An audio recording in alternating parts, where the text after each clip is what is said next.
মাদ্রাসা থেকে পরীক্ষাটা দিয়েই বেরিয়েছে নুরি। চোখে ছিল আরাম ফিরে পাওয়ার মৃদু হাসি, কিন্তু সে জানত সেই স্বস্তি নিমিষে বদলে যাবে ভয়ঙ্কর এক দুঃস্বপ্নে। ঠিক মাদ্রাসার গেট পেরোতে কয়েকজন অচেনা মহিলা ঘিরে ধরে তাকে, বলারও সুযোগ পায় না সে। তার আগে জোর করে একটা গাড়িতে গুজে ফেলা হয় তাকে। চিৎকার করার আগে এক ধরনের গন্ধ, চোখের সামনে সব কুয়াশা, সব শব্দ মিলিয়ে গেল, তার জ্ঞান হারিয়ে গেল। চোখ খুলে যখন তখন নিজেকে আবিষ্কার করে একটা অন্ধকার ঘরের মাঝখানে চেয়ারে পাতা অবস্থায়, চোখের পাতা এখনো ভার। সে ঘুমিয়ে ওঠে। চারপাশটা অচেনা, ঘরের দেয়াল, ঘোলাটে বাতাস, গন্ধ, সবকিছু নতুন, ভয়ঙ্কর। তার গলা শুকিয়ে আসে, ভয় এমনভাবে জমে উঠেছে শরীরে যেন বুকের ভেতরটা পাথর হয়ে গেছে। কে তাকে এখানে এনে ফেললো? কেন আনলো? তার মেহরুব ভাই কোথায়? ঠিক তখন দরজাটা খুলে একজন পুরুষ ধীর পায়ে এগিয়ে আসে ভেতরে। নুরি আটকে ওঠে, ভয় সিটিয়ে যে সে চিৎকার করে উঠছে। কে কে আছেন? কে আপনি? পুরুষটি এগিয়ে আসে ধীরে, তার কঞ্চে এক রহস্যময় ফিসফিস। সে নুরির একদম পেছনে দাঁড়িয়ে হেলে পড়ে, একটু দূরত্ব রেখে বলে, তোমার আয়ান নুরিফুল, তোমার হতভাগা প্রেমিক আয়ান আহনাফ। নুরির গলায় পানি শুকিয়ে যায়। এই নাম, এই আতঙ্ক, এই আয়ান এখনো পিছু ছাড়েনি তার। সে নিজেকে গুটিয়ে নিতে চায়, চিৎকার করে বলে, আপনি আপনি আমায় এখানে কেন এনেছেন? আয়ান একটু দূরে গিয়ে দাঁড়ায়, তার চোখে স্পষ্ট পঞ্জীভূত পাগলামি। সে বলে, শুনেছি তুমি এখন চুটিয়ে সংসার করছো তোমার মেহেরুবের সাথে। নুরির চোখ কাঁপে, গলাটা রুক্ষ হয়ে আসে।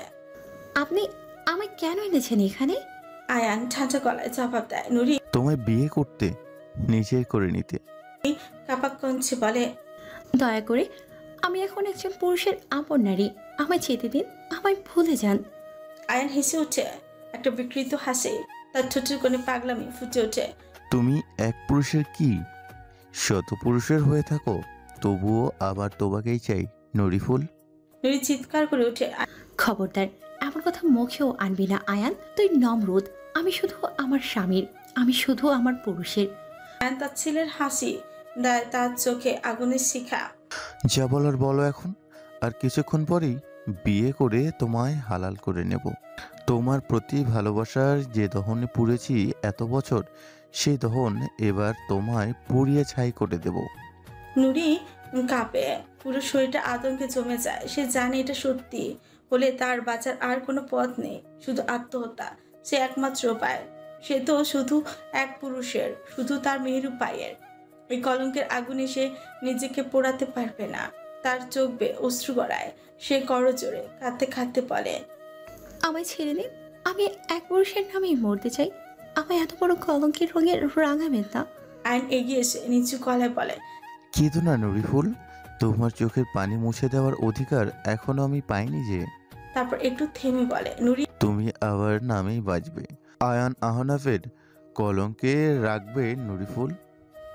এবার আর নিজেকে ধরে রাখতে পারে। সে হাউমাউ করে কেঁদে ওঠে, একটা আর্তনাদ, একটা আত্মা ছিঁড়ে ফেলার মতো কান্না, নিজের ইজ্জত বাঁচানোর কান্না, নিজের অস্তিত্বকে আগুনের হাত থেকে রক্ষার আকুতি। সে জানে না এই ভয়ঙ্কর দুঃস্বপ্নের শেষ কোথায়। সে জানে না আইনের এই পাগলামি থামা আছে কিনা। তবে সে জানে সে এক পুরুষের, শুধু তার মেহরুব ভাইয়ের। বিকেল যেন অসহ্য ক্লান্তির ভারে নুয়ে পড়েছিল। মেহরাজ হাসপাতাল থেকে বেরিয়ে পড়েছিল ঘরে ফেরার উদ্দেশ্যে। সারাদিনের টানা অপারেশন শেষে শরীরটা ভেঙে পড়েছিল প্রায়। ফ্রেশ হওয়ার সময়ও পায়নি, শুধু এক মুহূর্ত শান্তির আশায় বেরিয়ে এসেছে, কিন্তু পিছু ছাড়েনি এশা। ফোনের স্ক্রিনে একই নাম বারবার জলজল করছে। এশা কলিং, 5 মিনিট পর পর ফোন দিচ্ছে বারবার। মেরাজ বিরক্ত চোখে আকাশের দিকে তাকায়, তারপর ক্লান্ত পায়ে গেটের দিকে এগিয়ে যায়। ঠিক তখনই চোখে পড়ে হট্টগোল। হাসপাতালের সামনে একটা অস্থির দৃশ্য। কিছু কর্মী আর কয়েকজন মহিলা অস্থিরভাবে একজন মেয়েকে ধরে টানতে টানতে নিয়ে আসছে ভেতরে। মেয়েটির পরনে পোশাক ভেজা, না ভেজা নয়, রক্তাক্ত।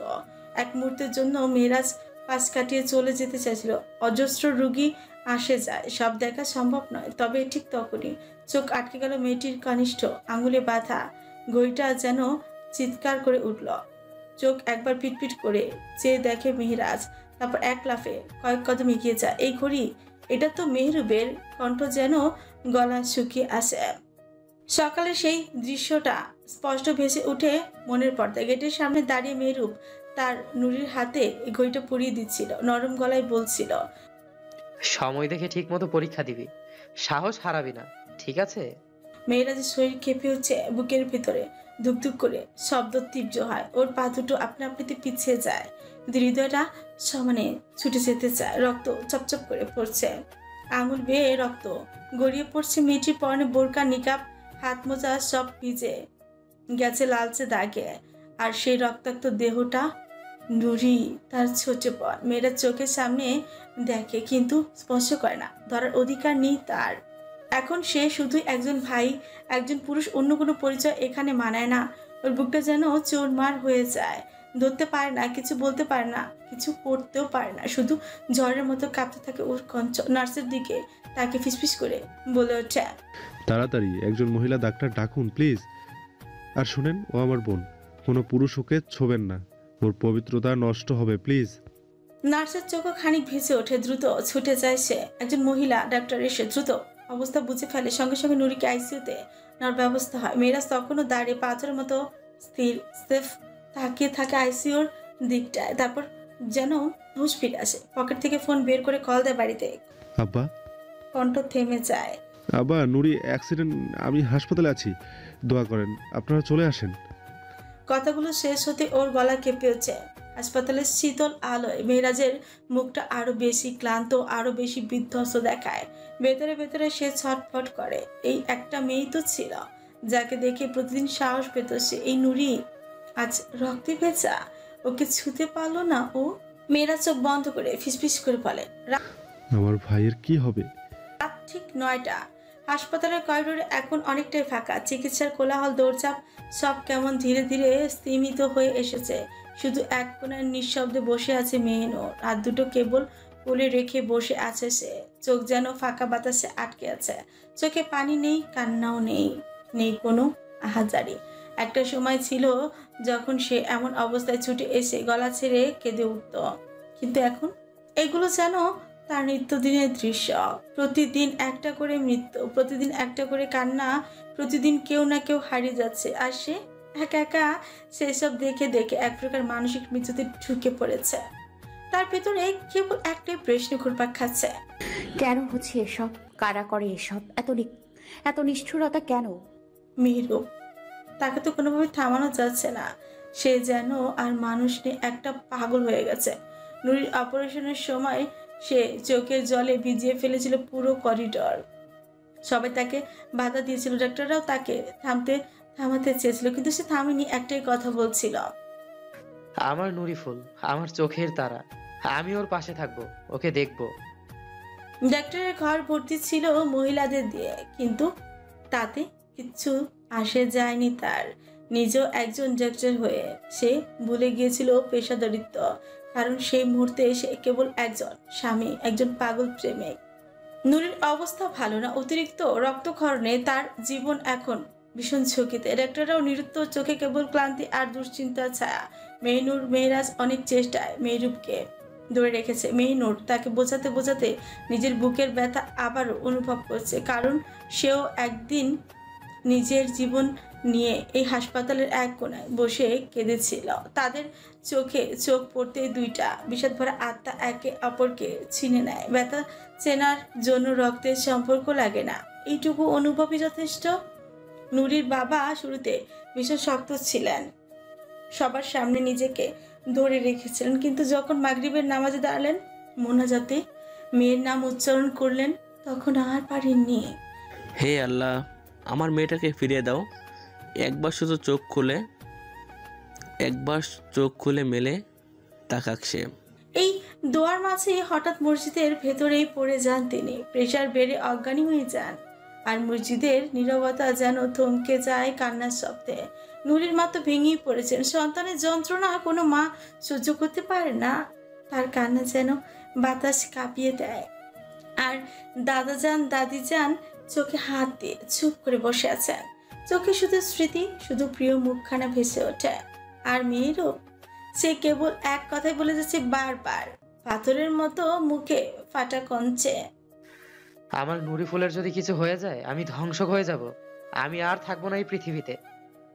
সে মেনুরের পাশে বসে আছে, চোখে আগুন আর পানি একসাথে ঝরছে। চোখের সামনে ভেসে উঠছে তার নুরি ফুলে সেই মুচকি হাসি, যেটা একসময় তার সমস্ত অন্ধকার মুছে দিয়েছিল। আর এখন সেই মুখটায় রক্তে ভেজা নিস্তেজ নিস্পন্দন। মেনুর মাথা তুলে তাকায় বাইরের দিকে, একটা দীর্ঘ নিঃশ্বাস নেয়, ভেতরে ভেতরে ভাবে, পুরুষদের ভালোবাসা এত ভয়ঙ্কর হয় বুঝি? যারা রাস্তায় রক্তপাত দেখে মুখ ফিরিয়ে নেয়, তারা প্রিয়তমার এক ফোঁটা কষ্টে সব ভেঙে পড়ে।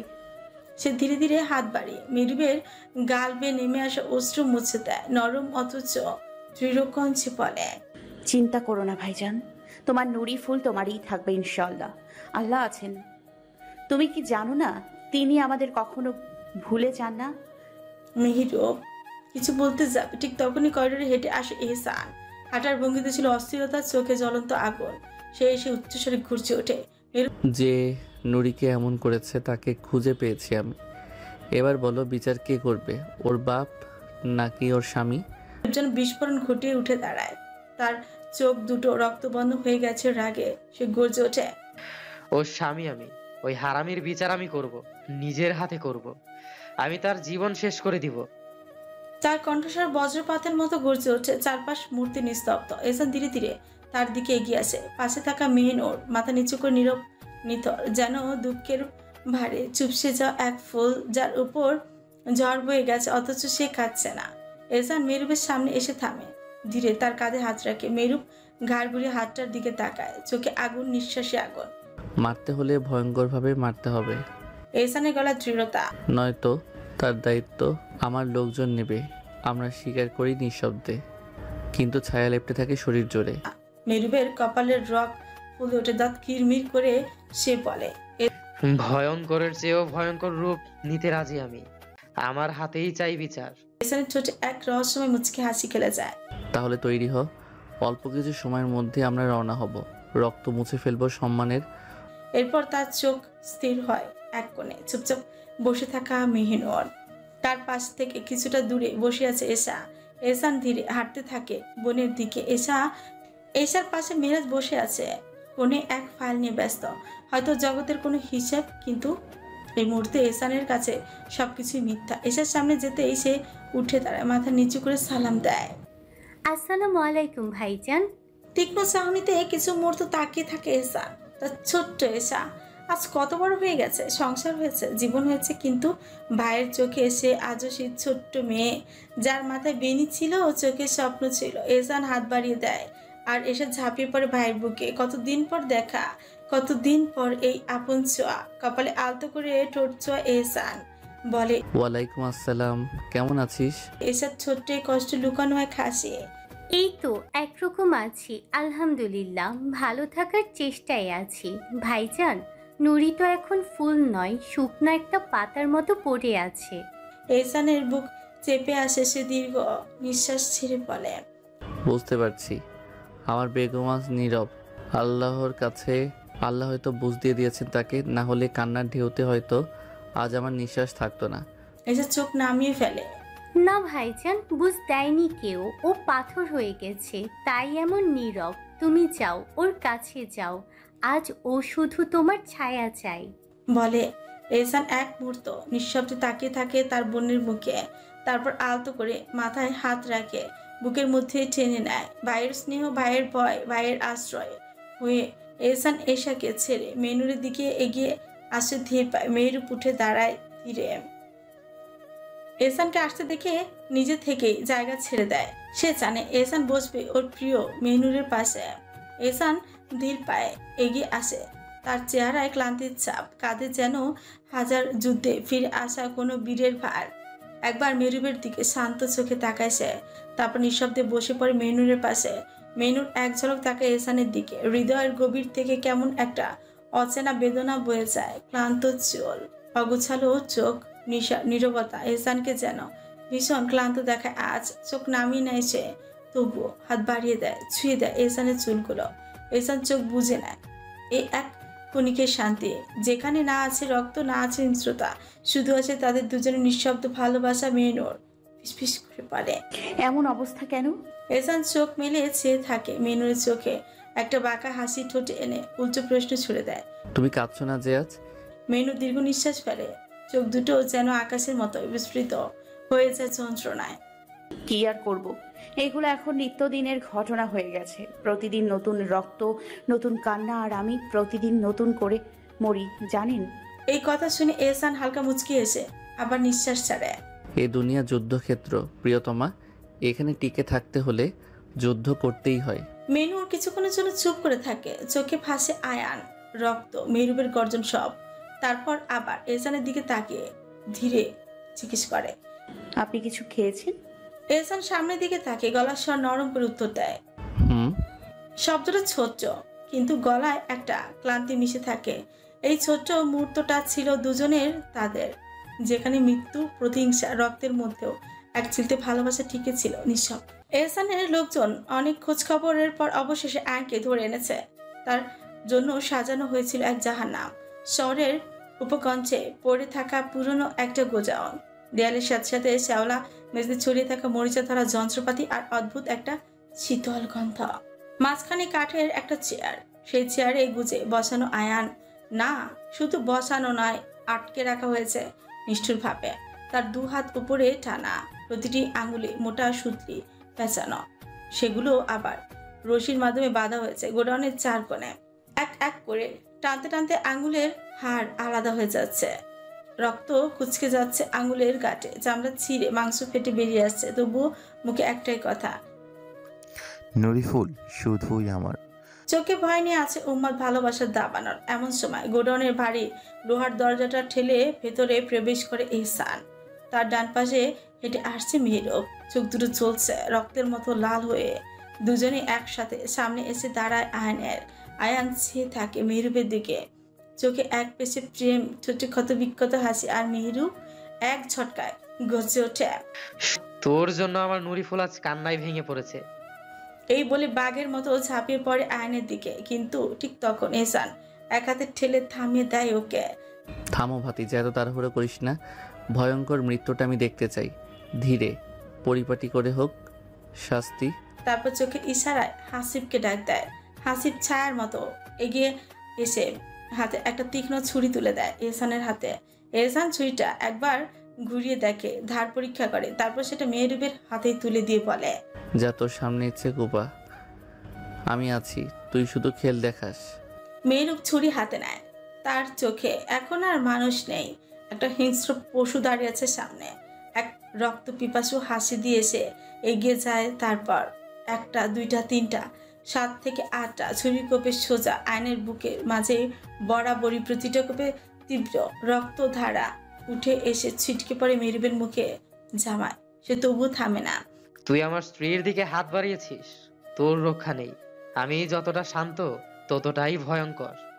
আয়ান তবু মরে না, বুক থেকে ঝরছে টলটলের রক্ত, মুখে তবু হাসে, গলগল রক্ত ভেজা ছোট ফাঁক করে বলে, নুরিফুলকে ভালোবাসি আমি, ভীষণ ভালোবাসি। এই কথা শুনে মেয়ের পাগলের মতো তাকে ধাক্কা দিয়ে ফেলে দেয়। চেয়ার সহ নিচে পড়ে যায় আয়ান, আর তার সুতলি পেঁচানো আঙুলগুলো ধরফড়িয়ে ছিঁড়ে যায়।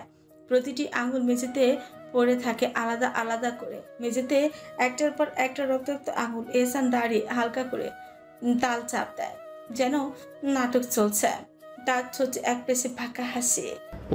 এই শাস্তি ওর প্রাপ্য ছিল, কারণ ও অন্যের নারীর দিকে হাত বাড়িয়েছিল। কিন্তু এখানে শেষ নয়, মেরুপ থামে না। সে আয়নের উপর উঠে বসায়, দেখে নেয় কোথায় কোপ দিলে আয়ন বাঁচবে না, তবুও মরে যাবে ধীরে ধীরে, চিৎকার করতে করতে। আমার প্রিয় ফুলের এই অবস্থা তোর জন্য। তোর চোখ, তোর জিহ্বা, তোর শ্বাস সব শেষ করে দেব আমি। আর চুরির কোপ একের পর এক পড়তেই থাকে, রক্ত গড়গড়িয়ে গিয়ে গাধার মলিন মেঝেতে এক প্রলেপ তৈরি করে। এহসান দাঁড়িয়ে দাঁড়িয়ে শ্বাস নেয়, রক্তের গন্ধ তীব্র হয়ে উঠেছে। সে চোখ বন্ধ করে বলে, রক্তের ঘ্রাণ, উফ, শুধু নিজে না, অন্যকে রক্ত উল্লাস করতে দেখেও ভালো লাগে আজকাল। আয়ন মেঝেতে পড়ে আছে, তার শরীর থেকে ছুটে যাওয়া আঙ্গুলগুলো একটা একটা করে গড়িয়ে পড়েছে সিমেন্টের মেঝেতে, চারপাশে রক্তে ভেসে যাচ্ছে। আয়ন কেঁপে উঠেছে, চোখের পাতা খোলার শক্তি নেই, কিন্তু ঠোঁটের কোণে একটা পাগলাটে হাসি লেগে আছে। মেরুপ নুরিফুল শুধু আমার। ঝাঁপিয়ে পড়ে আবারও, এবার বুক না চোখের দিকে তাকে ছুরি চালায়। তোর চোখ দিয়ে নুরি ফুলের দিকে তাকিয়েছিস না? আজ চোখ তুলে ফেলবো তোর। ছুরির কোপে আয়নের চোখের পাতা ছিঁড়ে যায়। আর্তনাদ ছড়িয়ে পড়ে গোডাউনের ইট বালিতে। একটা ইঁদুর ভয় পেয়ে দৌড়ে পালায়। আর এহসান সে এক কোণে ঠান্ডা চোখে দাঁড়িয়ে রক্তমাখা দৃশ্যটাই দেখছে। তার চোখে কোনো ঘৃণা নেই, আছে কেবল এক বিকৃত তৃপ্তি। হাতের আঙুলে একটা সিগারেট, ঠোঁটের কোণে হালকা বাঁকা হাসি। সে হঠাৎ হেঁটে যায় আয়নের দিকে, নিচু হয়ে মুখটা আয়নের মুখের কাছে এনে বলে, এই আয়ান, মৃত্যু তো সবার হয়, কিন্তু এমন করে মরার সৌভাগ্য কয়জনের হয় রে? তারপর সে আয়নের গালে একটা থাপ্পড় দিয়ে দাঁড়িয়ে যায়। এহসান মেহরুবের অবস্থা বুঝে সে হাসিবকে ডাকে। হাসিব, গ্যাস আন, একটা আগুনের খেলা দেখি। হাসিব চলে যায় দ্রুত। মুহূর্তে পরে ফিরে গ্যাস সিলিন্ডার আর একটা ছোট্ট ফ্লেম ট্রেয়ার নিয়ে আসে। মেহরুব হাসে, ছুরি ফেলে দেয়। সে এখন শুধু রক্তে রঙিন নিজের জামা দেখে। তুই মরার আগেও আমার ফুলের নাম নিচ্ছিস আয়ান? তাহলে তোর জিহ্বাটাও আর না থাক। এবার সে হাঁচু গেড়ে বসে, ছুরি দিয়ে আয়নের মুখের ভেতর ঢুকে যায়। একটা চিৎকার, একটা আর্তনাদ, তারপর সব স্তব্ধতা। একটা জিহ্বা মেঝেতে পড়ে থাকে। এহসান হালকা গলায় বলে, গরম করো গোডাউনটা, অনেক ঠান্ডা লাগছে আজ, একটু পোড়া মাংসের গন্ধ দরকার। একটা মাস কেটে গেছে, নুরি এখন বেশ সুস্থ আলহামদুলিল্লাহ। টোনাটুনির ছোট্ট সংসারে শান্তি রোজ ঝরে পড়ে। মেয়েরাজ আর এসা মুনিও নিজেদের জগতে ডুবে থাকে, নিঃশব্দে নিঃসীমে। শুধু একটা সম্পর্ক। এহসান আর মেহনুরের হৃদয়ে ফাঁকে জমে থাকে অভিমান। তাদের দুজনের মাঝখানে দাঁড়িয়ে আছে এক বোঝা পাপ, যার ভার এহসান নিজেই স্বীকার করে নিয়েছে। বাঁচলে নিজের পাপ, নিজের পবিত্রতা দুইটাই নিয়ে বাঁচবো। মেহনুর প্রতিদিন বিনয়ে ভেঙে পড়ে, কখনো পায়ে ধরে, কখনো হাতে ধরে রেখে বলে, ফিরে এসো, দয়া করে এগুলো ছেড়ে দাও। এহসান চুপ থাকে। তার চোখের পেছনে জমে থাকে একরাশ অন্ধকার। এদিকে মেহনুরের শরীরও ভালো যাচ্ছে না, খেতে ইচ্ছে করে না, মনের ভেতর কেমন যেন করে। সবকিছুর গন্ধে বমি ভাব হয়। আজকাল চা পর্যন্ত খেতে পারে না। দুদিন ধরে অবস্থা ভয়াবহ। আজ সকালে চায়ের কাপে হাতে নিয়েই মুহূর্তে বমি করে ফেলেছে। সামনে ছিল এনিসা বেগম আর আয়েশা বেগম। তারা দুজনে চমকে ওঠেন, দ্রুত মেহনুরের কপালে পানি দেন, ওকে শান্ত করে বসার ঘরে নিয়ে আসেন। তখনই মেহনুর চোখ বুজে বসে, শরীর ভেঙে পড়েছে তার, মাথা ঘুরে বুক ধরফর করে। এক গ্লাস লেবুর শরবত এনে দেওয়া হয়। এক ঝোঁকে খেয়ে গ্লাসটা এনিসা বেগমের হাতে দিয়ে মেহনুর সোফায় হেলে পড়ে, গলায় কাঁপা কাঁপা স্বরে বলে, আম্মা, আমার ভেতরটা কেমন করছে, কুলাচ্ছে না। মনে হচ্ছে নাড়ি ভুড়ি বেরিয়ে আসবে। এ কয়দিন ধরে এমন হচ্ছে, কিন্তু আজ তো খুব বাজে করছে। এনিসা বেগম ওর পাশে বসেন, ধীরে হাত ধরে বলেন। এনিসা বেগম ওর পাশে বসেন, হাত ধরে ধীরে ধীরে বলেন, মা, এটা স্বাভাবিক। আমার মনে হয় তুমি মা হতে চলছো। শব্দগুলো যেন মেহনুরের ভেতর একটা বোমা ফাটায়। মা হতে চলেছে। ছুটি কাঁপতে থাকে, চোখে অশ্রুর কুয়াশা, গলা শুকিয়ে আসে। সত্যি সবকিছু মানে এবার মিলছে। এই কষ্ট, এই অস্থিরতা, সবটাই তো। নিজের পেটে হাত রেখে মেহনুর মাথা তোলে, আলতো হেসে তাকা এনিসা বেগম, আয়েশা বেগম আর আমিনা বেগমের দিকে। এটা সত্যি সত্যি তো? আয়েশা বেগম ওর পাশে বসে মাথায় হাত বুলিয়ে দেন। পাগলি, সত্যি না হলে এমন হবে কেন? তবে একবার ডাক্তার দেখিয়ে নেই। আমিনা বেগম বলেন, আমি ডাক্তার আপাকে ফোন করি, দাঁড়াও। কিছু সময় পর ডাক্তার এসে মেহনুরকে চেক করেন। ঘর নিঃশব্দ, সবার দৃষ্টি ওর দিকে। ডাক্তার একসময় হালকা হাসি নিয়ে বলেন, মেহনুর, তুমি মা হতে যাচ্ছ। ঘর জুড়ে আনন্দের শীতল ছেও কেউ, কিন্তু মেহনুর বসে থাকে চুপচাপ। একটাই অনুভূতি বারবার ধাক্কা দিচ্ছে হৃদয়ে, আমি মা হতে যাচ্ছি। আশেপাশে হাসির ছেলে কোলাহল, কিন্তু ওর ভেতরে চলছে এক গভীর নিঃশব্দ লড়াই। ঠিক তখনই বাড়ির দরজা, সদর দরজা খোলা যায়। ম্লান চোখ, ক্লান্ত শরীর আর গভীর মুখ নিয়ে এহসান ঢুকে ঘরে। রাতভর সে বাইরেই ছিল। শেয়ার মার্কেটের পরিস্থিতি নিয়ন্ত্রণে ব্যস্ত। নিজের স্বার্থে অনেক কিছুই করছে সে। এমনকি আইনকে সরিয়ে দিয়ে এখন নাটক করছে আরিফের সাথে। আর এইদিকে মানুষ লস খেয়ে শেয়ার বেচে দিচ্ছে, সে তা কিনে নিচ্ছে সস্তায়। কিন্তু আজ ফিরে এসে ঘরের এমন দৃশ্য দেখে থমকে দাঁড়ায় ডাক্তার, মেহনুর, সবাই এমন করে তাকে আছে কেন? দ্রুত পায়ে এগিয়ে আসে মেনুরের সামনে দাঁড়িয়ে পড়ে। কি হয়েছে আম্মা? ওর এমন করছে কেন? ডাক্তার কেন? মেনুরের গলায় ফিসফিসের স্বর, জমে থাকা অশ্রু নিয়ে এই বলে তাড়াতাড়ি মেনুরের পাশে এসে বসে এহসান। তারপর খুব নরম হাতে মেনুরের মাথায় হাত বুলিয়ে দিতে থাকে, কিন্তু মেনুর সে আগের মতোই বসে থাকে নীরব নিথর, কোনো কথা বলবে না সে। এই পুরুষটার উপর সে রাগ করে আছে কাল থেকে। না না, আসলে কালের পর কাল ধরে এহসান বাড়ি আসেনি, গত রাতেও, তার আগের রাতেও না। ভেবেছিল আরো কিছু হবে, আরো কিছু, অনেক কিছু হবে, কিন্তু হয়নি। চিন্তায় অপেক্ষায় সে প্রাণ হারিয়ে ফেলেছিল, তবুও সে মুখ খুলেনি, পণ করেছে, আর কোনো কথা নয়। এমন সময় এনিসা বেগম হালকা রাগের সুরে বলে ওঠেন, কেন, কি করবে তা জেনে? তোমার এতে কি? পরের মেয়েকে এনেছো, খবর রাখো ওর শরীর কেমন যাচ্ছে, ভালো আছে কিনা। এহসান চমকে উঠছে, কপালে চিন্তার ভাঁজ পড়ে। কি বলছো আম্মা? ও তো ঠিকই আছে। কি হয়েছে? এবার আয়েশা বেগম বলেন একটু গম্ভীর কণ্ঠে, কই ঠিক আছে, কদিন ধরে কিছু খেতে পারছে না, এখন তো বমি করছে, অবস্থা খারাপ হয়ে যাচ্ছে। মেনুর তখনও চুপচাপ বসে থাকে। সে জানে এই খবরটা শুনলে এহসান পাগল হয়ে যাবে খুশিতে। সারাদিন বাচ্চা বাচ্চা করে ঘরে লোকটা, আর আজ আল্লাহর রহমতে সে বাচ্চা, সে এলো বলে। ডাক্তারনি তখন হেসে ওঠেন। নিসা বেগম এবার ধীরে ধীরে এগিয়ে আসেন এহসানের দিকে, তার মাথায় স্নেহ ভরে হাত বুলিয়ে দিতে দিতে বলেন, বাপরে, তুই বাপ হতে যাচ্ছিস, তোর বেগমের কোলে নতুন বংশধরের আবির্ভাব হবে। এই কথা শুনে এহসানের ভেতরে যেন ধক করে উঠে, কেঁপে উঠে কিছু। সে বাবা হতে যাচ্ছে, সে বাবা, তার নারী, তার মেহিনুর, সে তো তার সন্তানের মা হতে যাচ্ছে। এক পলক মেনুরের দিকে তাকায় এহসান, তারপর ধীরে চোখ ফেরায় মায়ের দিকে। উচ্ছ্বাসে তার ঠোঁট ফুটে উঠে এক উজ্জ্বল হাসে। কি আম্মা, কি বলছো তুমি? এনিসা বেগম হেসে বললেন, হ্যাঁ আব্বা, সত্যি। এহসান সোফায় গা এলিয়ে দেয়, চোখ বুজে শান্তির নিঃশ্বাস নেয়, গলার আওয়াজে হাসির আবেশ মিশিয়ে তৃপ্তি ভরে উচ্চারণ করে, সমস্ত প্রশংসা সেই আল্লাহর, যার নিয়ামতের দ্বারা সৎ কাজ পূর্ণতা লাভ করে। তারপর এহসান ধীরে ধীরে কণ্ঠে এক ধরনের কান্না মেশানো আবেগ নিয়ে ফিসফিস করে, হে আমার রব, আমাকে সৎ সন্তান দান করুন। সূরা আস-সাফফাত আয়াত 100। হে আমাদের রব, আমাদের স্ত্রী ও সন্তান সন্ততিদের আমাদের চোখে শীতলতা করুন এবং আমাদের মুত্তাকিদের জন্য আদর্শ বানান। সূরা আল ফুরকান আয়াত 74। মেনুর কিছুটা লজ্জায় পড়ে যায় এহসানের এমন পড়া শুনে। চুপচাপ আলগোছে উঠে নিজের ঘরে চলে যায় এহসান। এখনো স্বর্গীয় শান্তির আবেশে সে বাবা হতে চলেছে, এ অনুভূতি যেন তাকে ভাসিয়ে নিয়ে যাচ্ছে। হঠাৎ এনিসা বেগম ডাক দেন, বাপ, যা ঘরে যা, আর কতক্ষণ বসে থাকবি?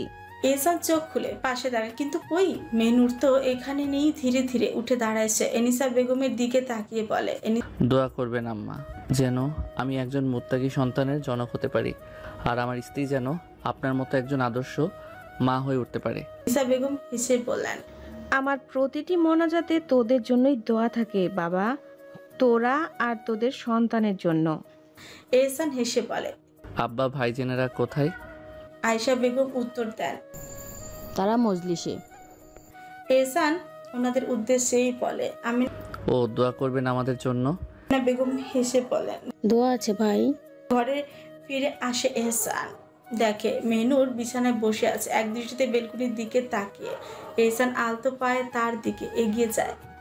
মেনুর এহসানকে দেখতে পেয়ে উঠে দাঁড়ায়, উদ্দেশ্য একটাই, সেখান থেকে বেরিয়ে যাওয়া। রাগে অভিমানে জ্বলে আছে সে।